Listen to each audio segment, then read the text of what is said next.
నిర్మితమైన భారత రాజ్యాంగం పట్ల నిజమైన విశ్వాసం,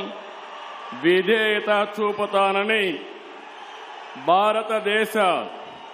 సార్వభౌమాధికారాన్ని, సమగ్రతను కాపాడుతానని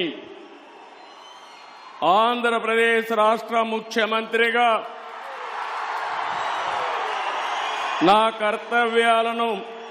శ్రద్ధతో, అంతఃకరణ శుద్ధితో నిర్వహిస్తానని, భయం గాని, పక్షపాతం గాని, రాగద్వేషాలు గాని లేకుండా రాజ్యాంగాన్ని, శాసనాలను అనుసరించి ప్రజలందరికీ న్యాయం చేకూరుస్తానని దైవ సాక్షిగా ప్రమాణం చేస్తున్నాను. నేను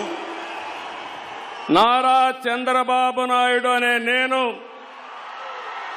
ఆంధ్రప్రదేశ్ రాష్ట్ర ముఖ్యమంత్రిగా నా పరిశీలనకు వచ్చిన లేదా నాకు తెలియవచ్చిన ఏ విషయాన్ని నా కర్తవ్యాలను సక్రమంగా నిర్వహించేందుకు అవసరమైన మేరకు తప్ప ప్రత్యక్షంగా గాని, పరోక్షంగా గాని ఏ వ్యక్తికి లేదా వ్యక్తులకు తెలియపరచనని లేదా వెల్లడించని